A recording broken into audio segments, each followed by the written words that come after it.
Bonjour tout le monde. Il est 19h, ce qu'on va commencer. Tout d'abord, merci d'avoir répondu à l'invitation pour donner des explications et répondre à vos questions là, sur toute la question des évaluations foncières. Peut-être tout d'abord vous présenter notre représentant des Vins-Bec, M. Denis Bélanger, qui va donner l'information, est accompagné de Mme Judith Caron. Judith travaille à la MRC, directrice des services administratifs. Je suis en compagnie de Sheldon Côté, le directeur général de la municipalité de Sainte-Luce, et de l'équipe administrative de la municipalité, Mme Nancy Bérubé, Carmen Potvin, excusez, et Ronaldo, mon Dieu, j'ai la misère avec les noms, Béliveau, Ronaldo Béliveau. Qui pourront aussi, si jamais vous avez des questions là, sur le moment où les comptes de taxes vont être envoyés, tout ça, c'est eux qui vont pouvoir répondre à vos questions. Donc, peut-être vous rappeler que ce n'est pas la municipalité qui fait les évaluations foncières. Nous avons donné le mandat à la MRC, qui est représentée par Mme Garon. Et je vous dirais, toutes les municipalités, c'est la façon de fonctionner de l'ensemble des municipalités. Pour Sainte-Luce, ça faisait 6 ans que l'évaluation foncière n'avait pas été faite. Ordinairement, c'est aux 3 ans, mais on peut demander la possibilité d'échelonner d'un autre 3 ans. Ça fait qu'en 2017, avec le précédent conseil municipal, il avait été décidé de reporter de 3 ans, ce qui fait une période de 6 ans là, entre les deux évaluations. J'étais conseillère municipale à l'époque, puis je peux peut-être vous informer que cette décision-là avait été prise en 2017 afin d'économiser, dans le fond, là, les montants qui sont donnés là, pour faire les évaluations foncières, parce que c'est quand même une dépense là, d'un petit peu plus de 100 000 $ pour la municipalité. C'est sûr que depuis cette période-là, il y a eu la COVID, toute l'inflation et tout ça qui a eu des impacts. Je voudrais vous rappeler que la séance d'information de ce soir, c'est une séance d'information, donc ça va être des informations générales qui vont être données. Il n'y a pas d'évaluation de cas précis qui va pouvoir être faite. Monsieur Bélanger va vous expliquer là, la procédure pour ceux qui ont des questions qui concernent leur propre évaluation. Donc, il n'y aura pas de cas individuel. Vous aurez par contre la possibilité d'acheminer vos questions directement à Vins-Bec. Je pense que M. Bélanger va vous expliquer ça aussi. On va expliquer aussi la façon de contester. Donc, si vous n'êtes pas d'accord avec votre évaluation, il y a la possibilité de contester. Je voudrais vous souligner aussi que la période où M. Bélanger va donner les explications sur le fonctionnement, cette période-là va être filmée pour permettre aux citoyens qui ne sont pas présents aujourd'hui de pouvoir écouter sur le site web de la municipalité la présentation. Et à la fin de la période de présentation, justement, il va y avoir une période de questions. Donc, ça va vraiment être à la fin. Et on va vous demander de vous présenter au micro, de vous identifier, de poser vos questions. Et on a un conseil municipal ordinaire là, qui est prévu aussi ce soir, qui est prévu à 20h. Mais je veux vous dire qu'on ne mettra pas fin à la réunion là, pour tenir le conseil municipal. On tiendra le conseil municipal là, quand tout le monde aura pu poser leurs questions et que la rencontre d'information sera vraiment terminée. Fait que je vous remercie de votre attention, puis je passe la parole à M. Bélanger. Juste vous rappeler effectivement que la MRC, elle est responsable de l'évaluation. Donc, on va, au niveau de la MRC de la Métis, c'est un contrat qui est donné, on va en appel d'offres pour faire la partie évaluation de nos municipalités. Donc, quand on donne le contrat, depuis les dernières années, c'est Vins-Bec, ça a été Servitec pendant plusieurs années. Maintenant, on travaille avec Vins-Bec. C'est vraiment fait au nom de l'ensemble des municipalités, donc il y a pas, c'est pas votre municipalité que je choisis en particulier, c'est vraiment un appel d'offres qui est général. Donc, on s'assure que c'est équitable, puis ils travaillent de la même façon là, dans l'ensemble des municipalités. Je vais juste rappeler simplement la partie qu'on ne peut pas traiter de dossiers en particulier, surtout en public, parce que c'est des données qui sont quand même confidentielles. Donc, c'est la raison pour laquelle on vous demande, si vous avez des questions pour vos dossiers, de passer derrière, de laisser votre nom, numéro de téléphone, et M. Bélanger va communiquer avec vous là, pour pouvoir regarder vraiment plus en détail chacun de vos dossiers. Mais on ne peut pas le faire en public, on n'a pas vraiment le droit. Si, mettons, là, moi, comme j'ai des questions... Hey, madame, je m'excuse parce qu'on va vraiment faire un peu de questions à la fin, sinon on va perdre le fil. Moi, je comprends, sauf que ça a rapport aussi, là. Si j'ai des questions, mettons, par rapport à... Pas par rapport à mes données, mais en exemple, mes données, l'ajustement qui a eu lieu au fil des années. Il va vraiment falloir rencontrer M. Bélanger. Ça va être vraiment du cas par cas. On ne peut pas, parce que chacun voudrait comparer ses données. S'il vous plaît, madame. La période de questions est vraiment à la fin. Je vais demander à tout le monde de respecter ça parce que qu'on ait une rencontre en bonne et due forme. S'il vous plaît. Merci.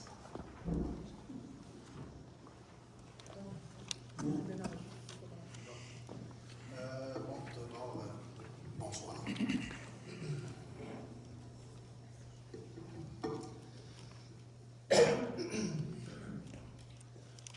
Le but de cette présentation de ce soir, c'est pour vous présenter un petit peu les tenants et aboutissants du rôle d'évaluation qu'on a déposé cet automne pour la période de 2025, 2026, 2027.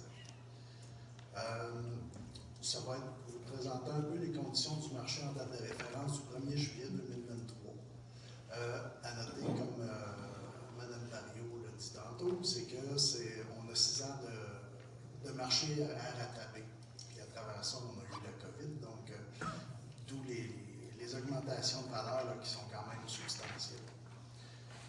Je vais vous présenter un petit peu les variations là, sur certains secteurs ou catégories de bâtiments. Puis vous expliquer aussi le processus de révision. Puis suite à ça, il y aura la période de questions à la fin. Premièrement, Evinbec, c'est qui? C'est une firme d'évaluation qui a été fondée en 1953. On a 13 bureaux à travers la province, 150 employés, puis on dessert 124 municipalités, dont 12 MRC. L'équipe ici à Montjoly, pour la Métis, se compose de moi et 3 inspecteurs qui sont sur la route pour faire les inspections, permis, actualisation d'inventaire, enquête de vente. On s'occupe aussi des mutations, des opérations cadastrales, services à clientèle. On s'occupe d'équilibration des rôles, des demandes de révision, recours au tribunal administratif du Québec.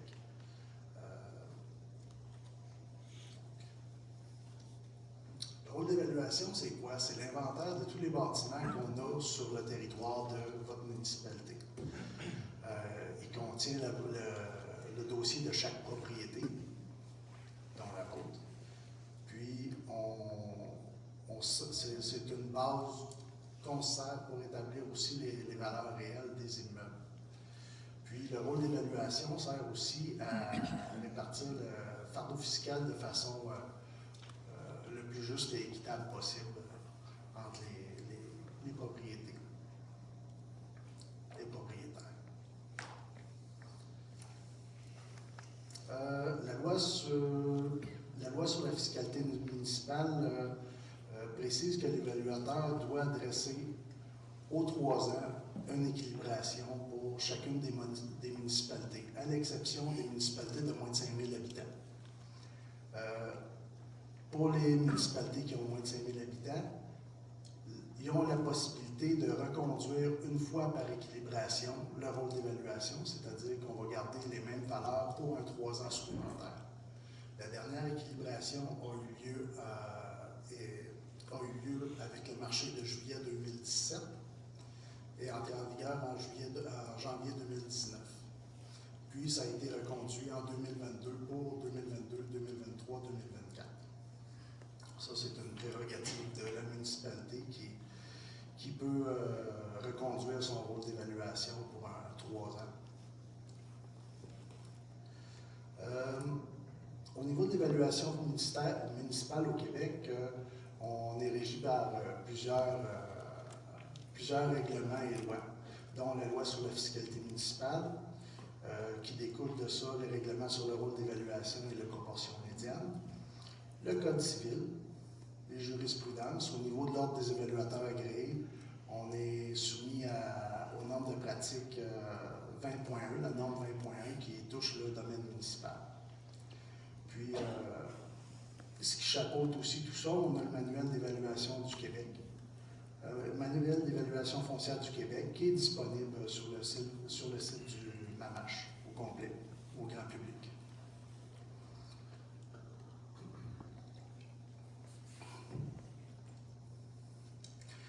Au niveau des valeurs réelles, la définition d'une valeur réelle, elle se rapproche de la valeur marchande. Ce qui va faire la différence, souvent, ça va être la date à laquelle c'est fait. Au niveau législatif, c'est comme ça partout au Québec, c'est que l'évaluation municipale est basée sur le marché 18 mois avant l'entrée en vigueur du rôle. Par exemple, pour tous les rôles 2025 qui sont déposés au Québec, les dates de marché sont 1er juillet 2023. Donc, c'est l'image du marché à ce moment-là pour votre propriété. Puis, ce qui fait que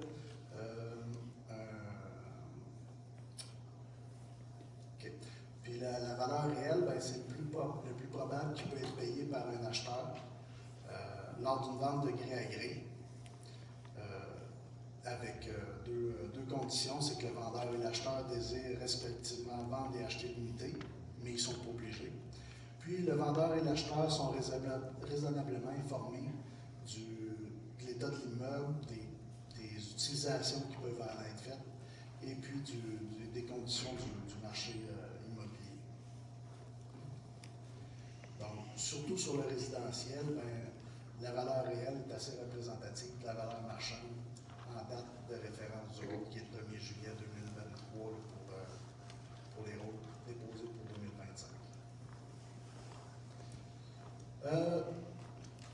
C'est quoi le rôle de l'évaluateur? Ben, premièrement, l'évaluateur, ce n'est pas lui qui fait le marché, on est des observateurs du marché.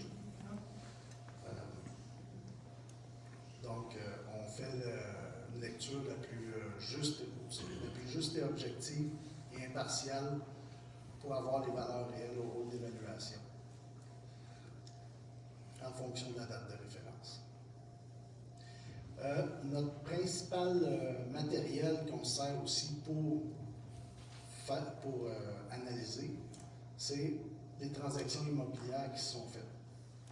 Si on regarde pour la période 2020 à 2023, pour Sainte-Luce, il y a eu environ 695 mutations qui ont été faites. Je veux dire à peu près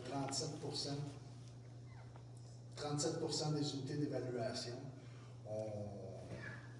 ont fait l'objet d'une transaction. Là-dessus, on va enlever les ventes qui sont, qu'on dit non conformes, c'est-à-dire les ventes d'indivises. Vous séparez, vous vendez la moitié de la maison, vous rachetez la moitié de la maison. Ce n'est pas une vente qu'on va conserver pour les analyses. Liquidation de biens, si vous devez vendre en vitesse ou vente pour taxe, vente pour paiement pour taxe ou suite à un jugement, on n'en tient pas compte non plus. Vente dans le parent, on n'en tiendra pas compte non plus parce que bien souvent, il y a un avantage là, qui est à l'acheteur de la propriété, puis au niveau des cessions. Donc, pour les 4 années qu'on observait, en 2020, on avait eu 126 ventes au total, de 1 000 $ et plus. Là-dessus, on a gardé 87, donc ça fait 69% des ventes qui ont été conservées. Et ainsi de suite pour 2021, 2022, 2023, pour un total de 470 ventes au total pour ces 4 années qui nous ont servi à élaborer les taux de variation de marché, entre autres pour le rôle d'évaluation. Au total, c'est 75% des ventes qui ont été retenues pour ces 4 années-là.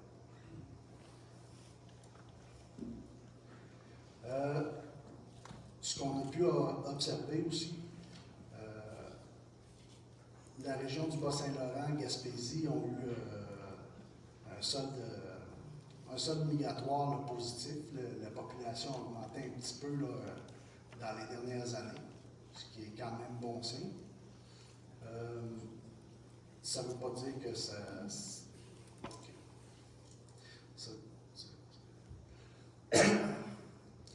Ça veut dire qu'on a un petit peu plus de monde, donc plus de besoins au niveau logement et maison et pour l'habitation.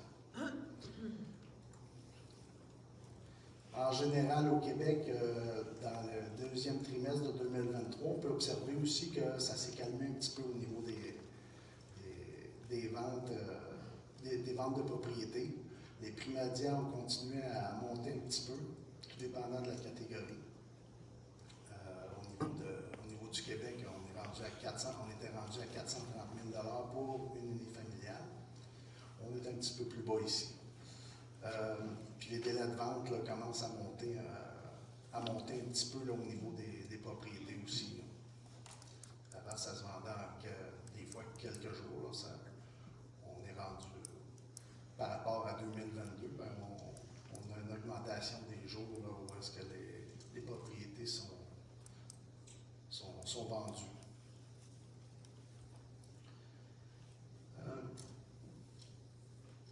À travers ça, on a votre voisin qui est l'agglomération de Rimouski.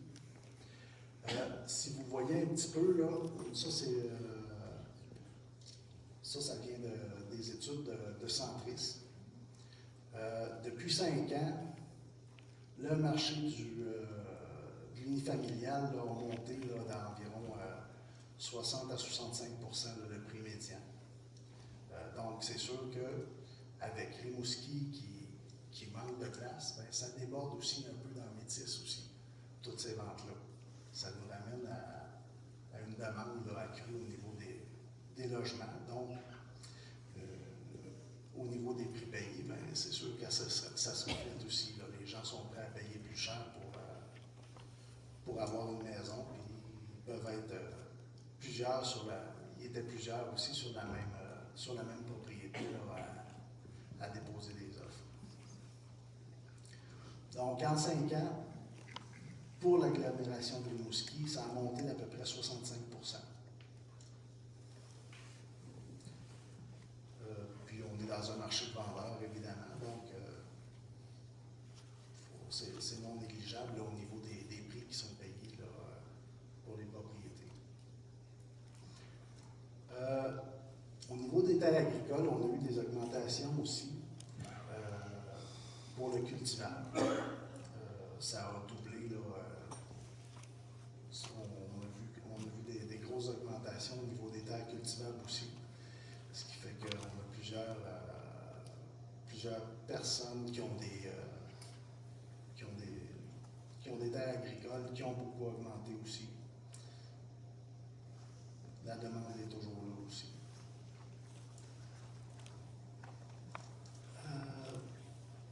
L'évaluation de masse puis l'évaluation et l'expertise individuelle, ça c'est différent.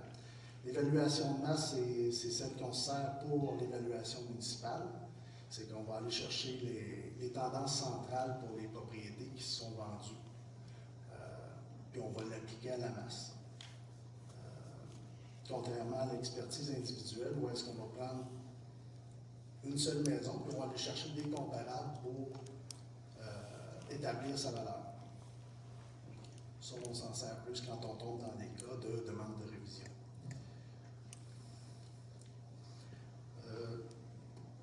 Mais toujours ne pas oublier là, que les dates qui sont importantes à retenir, là, c'est vraiment là, le 1er juillet 2023, votre propriété, la valeur réelle, c'est quoi la valeur réelle en juillet 2023?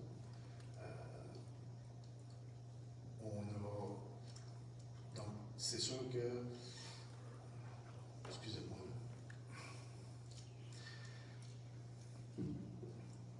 Fait que le dernier rôle qui a été qui a terminé au 31 janvier 2024, ben lui, il tenait compte du marché de juillet 2017 encore. Donc, on grosses variations, ce qui a donné des grosses variations aussi là, au niveau du nouveau rôle.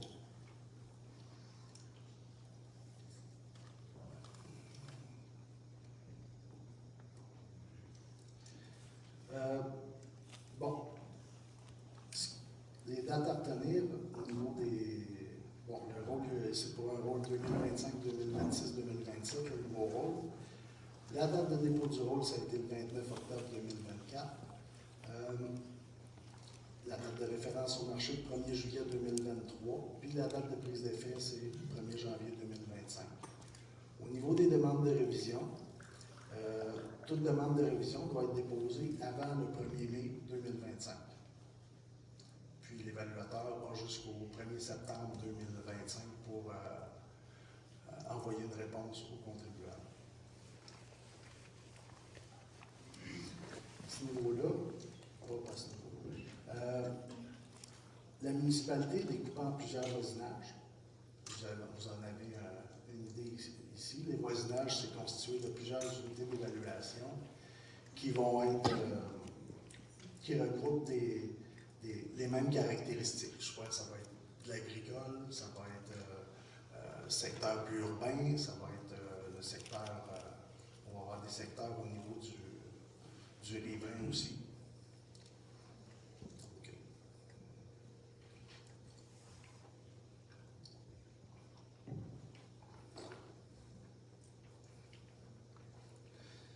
C'est de la manière que chaque municipalité est découpée. Puis à ces secteurs-là, ben, on a des facteurs différents là, qui vont affecter le calcul. Donc une maison qui va être située dans le secteur Sainte-Luce-Riverain, ben, pour une maison identique à Luseville, elle n'aura pas nécessairement la même valeur. Parce qu'il va y avoir un attrait là, plus substantiel, par exemple, pour être sur le bord du fleuve.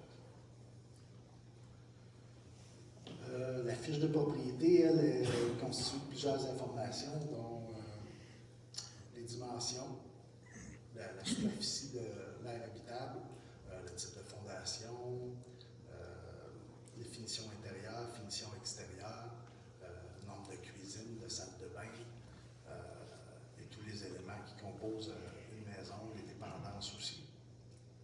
Fait que ça fait partie de la fiche là, qu'on remplit quand on fait des visites chez vous, soit pour le maintien d'inventaire, soit pour les permis, puis qui sert de base de calcul. On peut évaluer selon 3 méthodes. On a la méthode de comparaison qui va faire qu'on va prendre une maison, on va comparer la maison, votre propriété, à d'autres propriétés qui se sont vendues pour établir la valeur. Ça, on l'utilise plus ou moins ici parce qu'on est dans un marché plutôt hétérogène. Ça va servir surtout pour les condos. On va s'en servir pour...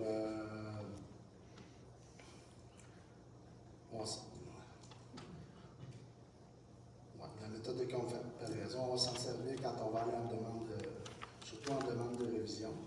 La méthode du revenu, ça va être applicable surtout pour les immeubles, les blocs appartements, les multilogements, le commercial, qui va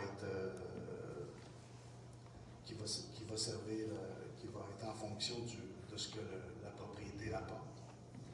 Puis la méthode du coût qu'on utilise la plupart du temps ici dans un secteur comme ici.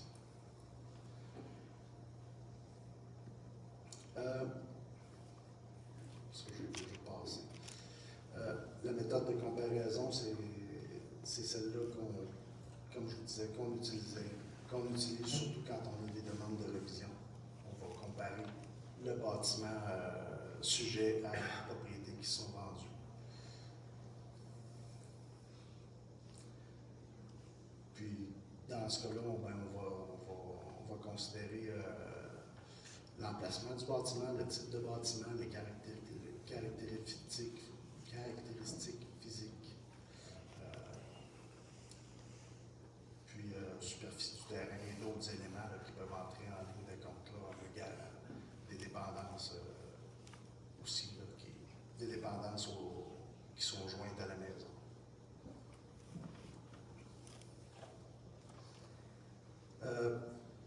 Pour la méthode du revenu, comme j'ai dit, c'est que c'est le plus probable qu'un immeuble va valoir en se basant sur sa capacité à générer des revenus, puis le prix que paierait un investisseur typique en fonction des revenus que génère l'immeuble. Donc,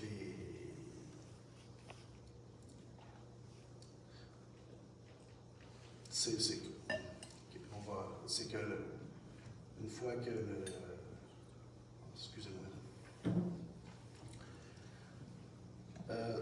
Bon, c'est ça, c'est basé sur l'actualisation des revenus nets que l'immeuble va générer. Puis au niveau de la méthode du coût, ben, c'est la méthode la plus probable qu'on va pouvoir, en considérant la valeur du terrain, on va évaluer la valeur du terrain, évaluer le coût neuf de construction du bâtiment, estimer les dépréciations, que ce soit des dépréciations dues à l'âge ou à d'autres facteurs physiques fonctionnels qui peuvent gréver le bâtiment. Puis on fait la somme des terrains, des bâtiments, des améliorations, moins les dépréciations qui vont nous donner une valeur au coût.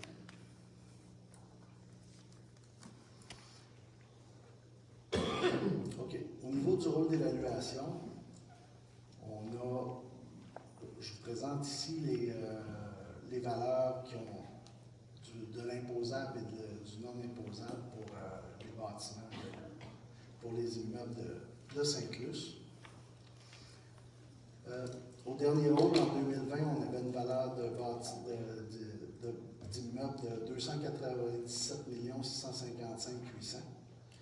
Puis, après équilibration, on a 425 851 400, ce qui fait une augmentation de 43% pour l'imposable.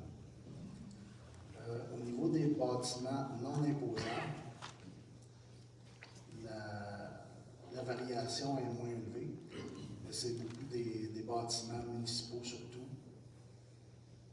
et certains autres immeubles là, qui ont droit à des répartitions fiscales là, selon les lois en vigueur au niveau de la taxation des bâtiments gouvernementaux, des choses comme ça.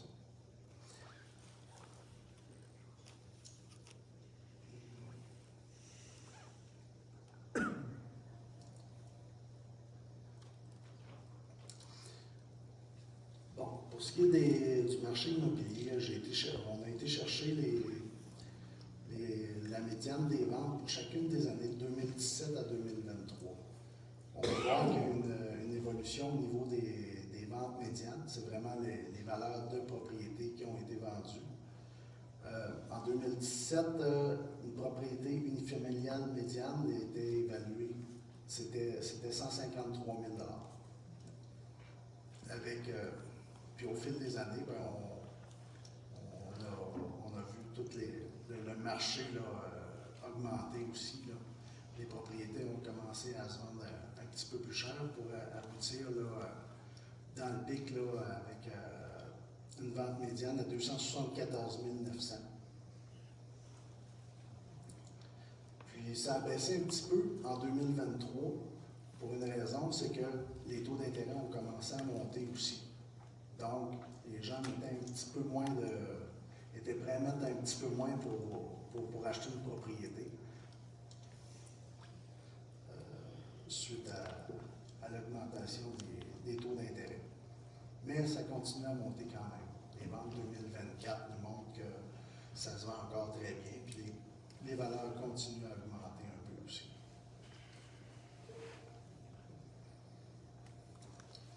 On a déposé 7 rôles d'évaluation cette année. Puis on a eu des variations là, qui tournent des alentours entre 28% et 53%. Là-dessus, on avait Saint-Octave de Métis qui avait monté d'environ 53% aussi, qui était un rôle de 6 ans, un peu comme Saint-Luce qui a monté de 43%.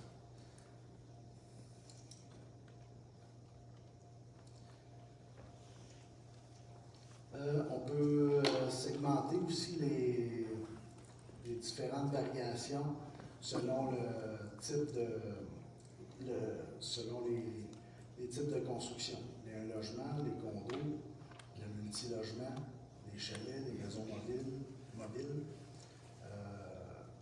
tout ce qui s'appelle commercial, l'agriculture, les exploitations forestières, les terrains vagues, puis tout ce qui n'est pas inclus dans ces catégories-là.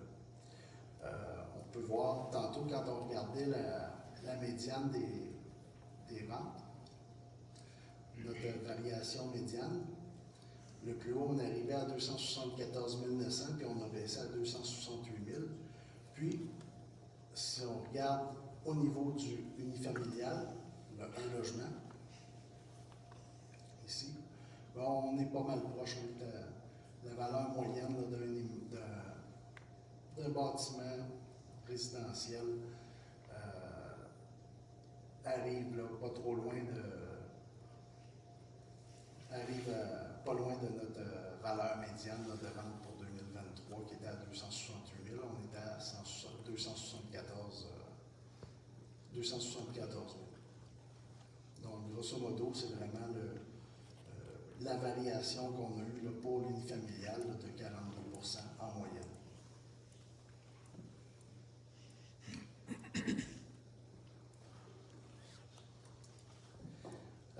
Ensuite, on a eu, au niveau des variations sur le territoire, on a eu toute la section Saint-Luce, riverain et non-riverain, qui a quand même monté d'à peu près 47%, presque 48%. Le secteur Luceville a été un petit peu plus épargné, a été un petit peu moins touché. On parle d'entre 34 et 39%. Luceville, le centre de Luceville, puis Luceville, la partie plus rurale, aux extrémités dans les rangs. Le commercial a quand même monté un petit peu. Ça, on s'est basé sur, oui, les ventes ici, mais on a pris des ventes aussi dans les alentours de Saint-Luce. Puis il y a l'industriel aussi là, qui a monté quand même, qui a eu une bonne augmentation.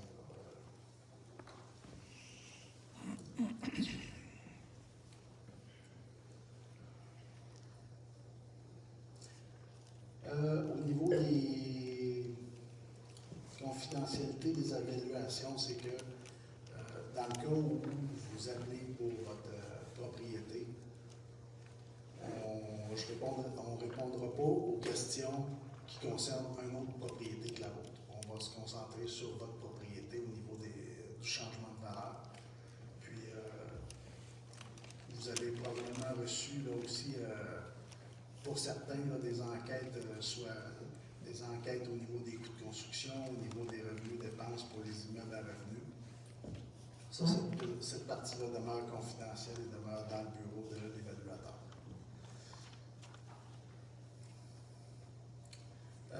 Le processus de demande de révision. La première chose, la première étape, c'est communiquer avec l'évaluateur. Ce qu'on va faire ensemble, c'est que je vais regarder avec vous votre dossier de propriété.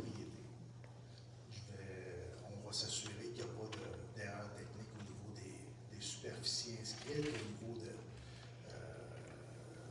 dépendances qui sont rattachées à votre immeuble, par exemple. Les travaux qui ont pu être faits au niveau de votre propriété aussi. Donc, s'il y a des choses qui, par exemple, vous avez démoli un garage, puis il n'y a pas eu de permis qui a été pris, puis nous, on n'est pas au courant, bien, on ne peut pas agir là-dessus. Donc, dans ce cas-là, ben, on peut agir en correction d'office si c'est vraiment une question technique au niveau du dossier. Si après vérification, il demeure une divergence d'opinion au niveau de la valeur, ben là, on tombe dans la demande de révision. On dépose une demande de révision qui doit être faite avant le 1er mai 2025. C'est toujours, puis si vous faites une demande de révision, ben, c'est d'apporter les motifs aussi. Une augmentation de 40% de la valeur ou des taxes, c'est pas un motif. Il faut que ce soit basé sur des ventes réelles aussi. Là. C'est-à-dire que c'est quoi la valeur réelle de votre propriété au 1er juillet 2023. Et non de dire, ben là, je ne suis pas content parce que je demande de 40 puis mon voisin demande juste de 35 Vous avez des maisons différentes, les facteurs peuvent s'appliquer différemment selon chaque maison aussi, parce que les maisons ne sont pas pareilles. Les demandes de révision administrative, ça doit être reçu avant le 1er mai 2025. On a jusqu'au 1er septembre 2025 pour y répondre. Puis, si vous déposez une demande de révision, vous avez un rapport d'évaluateur, une analyse quelconque basée sur des ventes. Vous avez un rapport d'ingénieur parce que vous me dites mon terrain est contaminé. Puis, si vous avez de la documentation, fournissez-la avec votre demande de révision. C'est toujours plus facile pour nous et pour vous aussi par la suite. On va regarder les motifs invoqués en lien avec les documents déposés. Une demande de révision, ça ne veut pas dire nécessairement qu'il va y avoir diminution. Ça peut aller dans 3 directions. Il peut y avoir une diminution, ça peut être un maintien, mais ça peut aller dans l'autre sens aussi. Ça peut aller à la hausse, parce que si on fait une méthode de comparaison sur votre propriété suite à une demande de révision, puis on est en dessous de ce qu'on a trouvé, on est en dessous du marché, bien, on va rajuster aussi à la hausse. Donc, c'est à prendre en considération aussi que ça peut arriver. C'est rare, mais ça peut arriver. Donc, en résumé, c'est de nous contacter.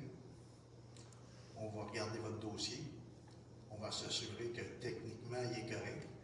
Il se pourrait que certaines propriétés n'ont pas été visitées depuis 9 ans aussi.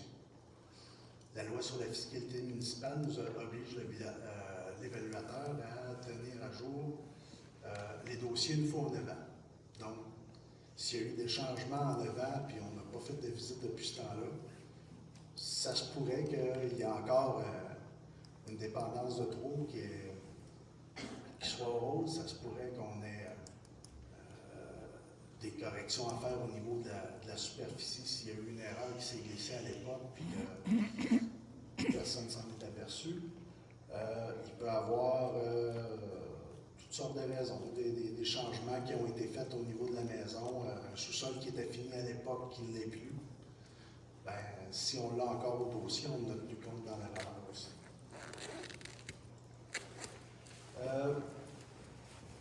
Donc, au niveau de la demande de révision, c'est ça, il y a un coût, c'est combien? Le coût de base, c'est en fonction de la valeur de votre propriété. Le coût de base, en général, est à 75 $. Je n'ai pas les tranches pour l'ensemble de... Justifier quelqu'un, on ne le sait pas par cœur, mais je vous dirais que le prix minimum est quand même de 75 $ pour la demande. Et si votre évaluation est plus élevée, c'est en fonction de la valeur de votre propriété. Les coûts sont en fonction de ça. Ça va être indiqué sur votre compte de taxe quand vous allez le recevoir, si vous voulez déposer une demande de révision. Le prix va être affiché vraiment avec la date aussi à laquelle vous devez la déposer. Au niveau, puis vos dépôts de demande de révision se font au bureau de la MRC.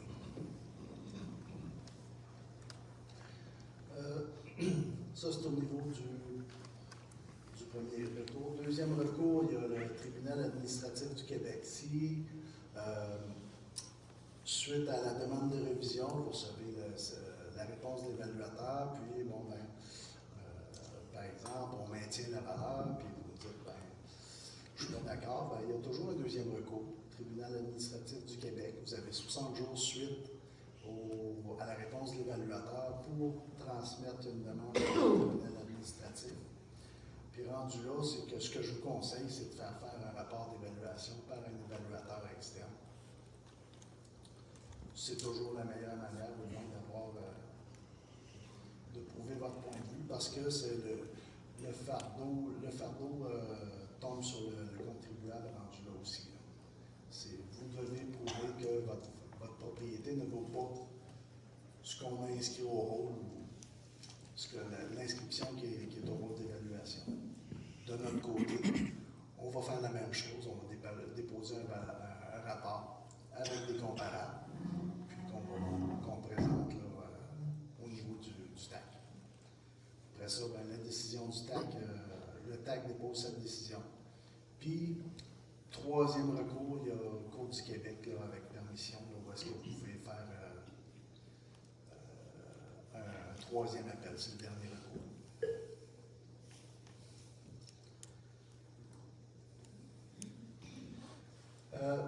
Pourquoi il y a des variations qui ne sont pas toutes égales dans un secteur? Premièrement, c'est parce que les propriétés ne sont pas pareilles. Ils n'ont pas les mêmes âges d'apparence souvent. Ils n'ont pas les mêmes dimensions, ils n'ont pas les mêmes qualités de construction non plus. Donc, c'est toutes des choses qui peuvent faire que votre voisin va monter de 35 vous de 30 ou vice-versa. Puis ensuite, il y a les ventes aussi, là, les ventes de propriété. Quelqu'un qui a acheté sa propriété, par exemple, en 2021, puis on l'a évalué plus cher que le prix payé, c'est que le prix d'achat en 2021, on l'actualise au 1er juillet 2023. Donc, pour obtenir la valeur réelle au 1er juillet 2023. En tenant compte des taux de variation qu'on a déterminés quand on a préparé le rôle d'évaluation. Mon voisin a une maison identique à la mienne est évaluée moins cher. Pourquoi? Est-ce qu'elle est vraiment pareille? Vous pouvez avoir deux maisons qui ont été bâties en 1985, mais le niveau d'entretien n'est pas le même d'un à l'autre. Il y en a un qui a sous-sol fini, l'autre qui ne l'est pas. Il y en a un qui n'a pas changé ses portes, ses fenêtres, l'autre a fait changer ses portes, ses fenêtres, il a changé sa cuisine, sa salle de bain, il a refait les planchers. Donc, ça va avoir un incidence sur l'âge apparent de l'immeuble. Puis du coup, ça va avoir aussi une incidence sur la dépréciation qui va être appliquée au bâtiment. Mon voisin a rénové sa maison et a la même évaluation que moi. Pourquoi? On n'a peut-être pas passé encore pour le permis de rénovation qu'il a pris. Donc, la valeur va être ajustée suite à la visite de nos inspecteurs pour les travaux qui ont été faits à la maison. Autre question qui peut arriver des fois, pourquoi mon terrain est évalué plus cher que mon voisin au mètre carré?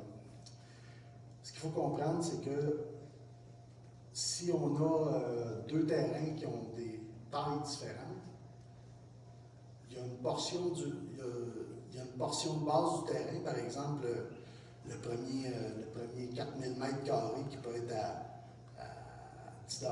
Je lance des chiffres en l'air, qui peut être à 10 $ du mètre carré. L'autre qui a un terrain de 6000 mètres carrés, il a toujours son 4000 mètres carrés à 10 $ du mètre carré, sauf que le restant, le 2000 mètres supplémentaires, qui est moins nécessaire, qui peut être moins nécessaire pour lotir la maison, ben, va peut-être être à 5 $ du mètre carré, 2,50 du mètre carré, puis tout dépendant de la grosseur des terrains, ben, il peut y avoir 2 à 3 tranches des fois aussi. Ce qui va faire que le taux au mètre carré, ben, il ne sera pas pareil pour deux terrains qui sont à côté de l'autre. Le marché immobilier a tombé en 2023 et 2024, vous ne corrigez rien. Non, tout simplement parce que le marché sur lequel on se base, c'est le 1er juillet 2023, puis les valeurs sont bonnes pour la durée du rôle au complet, à moins de certaines modifications qui peuvent être portées en cours de rôle, dont des permis pour des rénovations, ça peut être une démolition suite à un incendie, ça peut être morcellement de terrain. Donc, il y a certains actes où est-ce qu'on peut changer la valeur en cours de rôle, mais c'est limité là, au niveau de ce qu'on a le droit de faire. C'est l'article 174 de la loi sur la fiscalité municipale qui décrit qu'est-ce qu'on peut changer au niveau du rôle. Une fois que le rôle est déposé, puis que la période de demande de révision est passée. Le rôle a présomption d'immuabilité pour sa durée complète, qui est 3 ans. Nos comptes de taxes vont doubler avec le nouveau rôle. Pourquoi vous ne le corrigez pas? Au niveau des taxes, habituellement, les municipalités rajustent leur taux 100 $ quand il y a un nouveau rôle qui est déposé.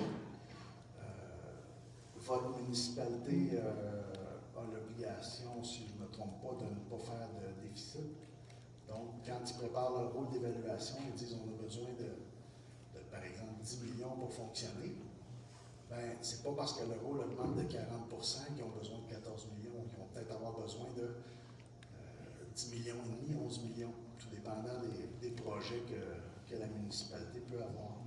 Donc, c'est deux choses qu'il faut séparer, l'évaluation et les taxes. L'évaluation municipale est toujours plus basse que la valeur marchande. Est-ce vrai? Oui et non. Ça va toujours dépendre de ce qui va se passer au niveau du marché suite au dépôt du rôle d'évaluation. Si on a une mine qui roule à côté et qu'il y a de la demande pour des maisons avec des salaires qui vont avec, il se peut que la valeur marchande soit plus élevée que ce qui a été déposé au rôle. D'un autre côté, on a un crack boursier ou n'importe quelle autre catastrophe qui peut arriver, puis que les gens sont plus prêts à payer autant pour une maison. Ben oui, là, c'est vrai que ça peut aller plus bas, que la valeur marchande peut être plus basse que la valeur au rôle. Donc,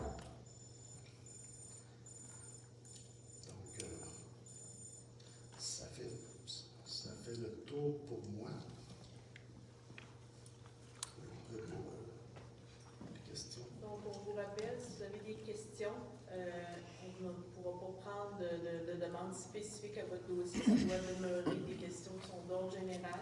Pour ceux qui veulent vraiment avoir des réponses spécifiques, on va vous demander de laisser votre nom et votre numéro de téléphone pour qu'on puisse vous contacter et vraiment le faire du cas par cas par personne. C'est M. Bélanger qui va quand même vous rappeler lui-même pour pouvoir vous parler. Vous allez pouvoir poser vos vraies questions et avoir les réponses qui sont complètes. Parce que présentement, on ne peut pas vraiment donner, comme on vous dit, les données sont confidentielles, les données de votre dossier sont confidentielles et ceux de vos voisins aussi.